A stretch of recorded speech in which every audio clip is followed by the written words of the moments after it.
할렐루야. 사랑하는 대강의 가족 여러분, 오늘 하루도 하나님의 말씀과 동행하는 삶이 되길 소망합니다. 오늘 함께 나눌 하나님의 말씀은 여호수아 24장 1절에서 5절 말씀입니다. 여호수아가 이스라엘 모든 지파를 세겜에 모으고 이스라엘 장로들과 그들의 수령들과 재판장들과 관리들을 부르매 그들이 하나님 앞에 나와 선지라. 여호수아가 모든 백성에게 이르되 이스라엘의 하나님 여호와께서 이같이 말씀하시기를 옛적에 너희의 조상들 곧 아브라함의 아버지 나홀의 아버지 데라가 강 저쪽에 거주하여 다른 신을 섬겼으나 내가 너희의 조상 아브라함을 강 저쪽에서 이끌어내어 가나안 온 땅에 두루 행하게 하고 그의 씨를 번성하게 하려고 그에게 이삭을 주었으며 이삭에게는 야곱과 에서를 주었고 에서에게는 세일산을 소유로 주었으나 야곱과 그의 자손들은 애굽으로 내려갔으므로 내가 모세와 아론을 보내었고 또 애굽에 재앙을 내렸나니 곧 내가 그들 가운데 행한 것과 같고 그 후에 너희를 인도하여 내었노라. 아멘. 이제 여호수아의 임종이 다가오면서 여호수아 시대의 막이 서서히 내려지고 있습니다. 모세의 죽음으로 출애굽 시대는 끝나고 이 가나안 정복 시대로 바뀌었었습니다. 그런데 이제는 여호수아가 죽음으로 가나안 정복 시대를 접고 사사 시대로 바뀌게 됩니다. 그리고 무려 350년간에 걸친 암울한 사사 시대가 펼쳐집니다. 이제 한 시대를 풍미했던 영웅호골 여호수아가 늙어서 임종의 때를 기다리고 있습니다. 이것이 하나님께서 지으신 인생의 자연법칙입니다. 아브라함도 흙으로 돌아갔고 그 위대했던 모세도 흙으로 돌아갔습니다. 이제 여호수아도 파란만장한 영웅 호걸담을 뒤로하고 흙으로 돌아가야만 합니다. 우리도 언젠가는 이렇게 뒤를 따를 것입니다. 그날이 되면 저도 여러분도 하나님의 나라를 소망하면서 그동안 살아왔던 과거를 회상하며 정리할 것입니다. 본문에서 여호수아도 과거를 회상하고 있습니다. 1절에 여호수아가 이스라엘 모든 지파를 세겜에 모으고 이스라엘 장로들과 그들의 수령들과 재판장들과 관리들을 부르매 그들이 하나님 앞에 나와 선지라 그랬습니다. 마지막으로 백성들에게 유언을 남기고 싶어서 모이게 한 곳이 세겜입니다. 왜 하필 세겜을 택했을까요? 세겜은 아브라함이 가나안 땅에서 제일 먼저 단을 쌓고 하나님께 예배드린 곳입니다. 창세기 12장을 보면 아브라함이 그의 아내 사레와 조카 롯과 하란에서 모든 소유와 얻은 사람들을 이끌고 가나안 땅으로 가려고 떠나서 마침내 가나안 땅에 들어갔더라.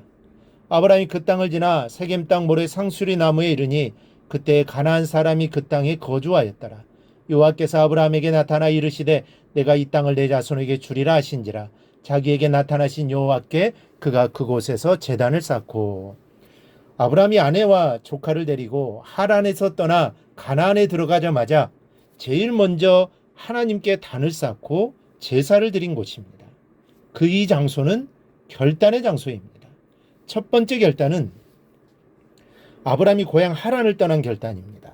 두 번째 결단은 고향을 떠난 것뿐만 아니라 우상의 그늘을 완전히 떠난 것입니다.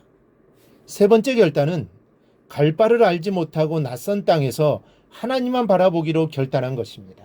그러므로 세겜은 이스라엘 백성에게 있어서 매우 중요한 의미가 있는 곳입니다.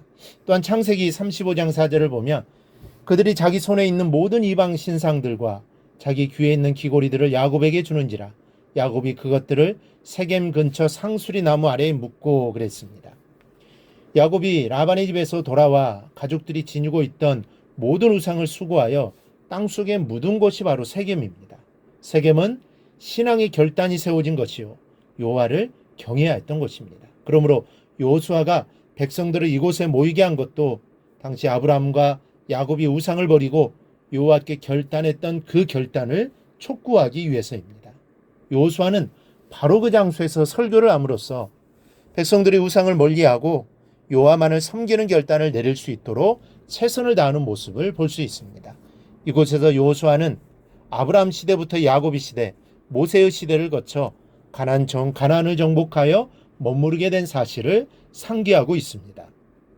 그리고 중요한 사실 하나를 더 말씀하고 있습니다. 12절에 너희의 칼로나 너희의 활로서 이같이 한 것이 아니며 즉 너의 힘으로 원수들을 무찌르고 가나안을 정복한 것이 아니라 하나님께서 그렇게 하셨다는 것을 말씀하고 있습니다.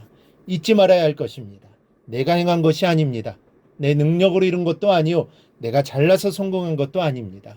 오로지 하나님께서 도우시고 이루신 것입니다. 이것을 알고 더욱더 여호와만 힘써 섬겨야 할 것입니다. 그래서 오늘 여호수아는 세겜의 백성을 모아 결단을 촉구하는 것입니다. 그리고 이 말은 오늘 우리에게도 동일하게 해주시는 말씀입니다.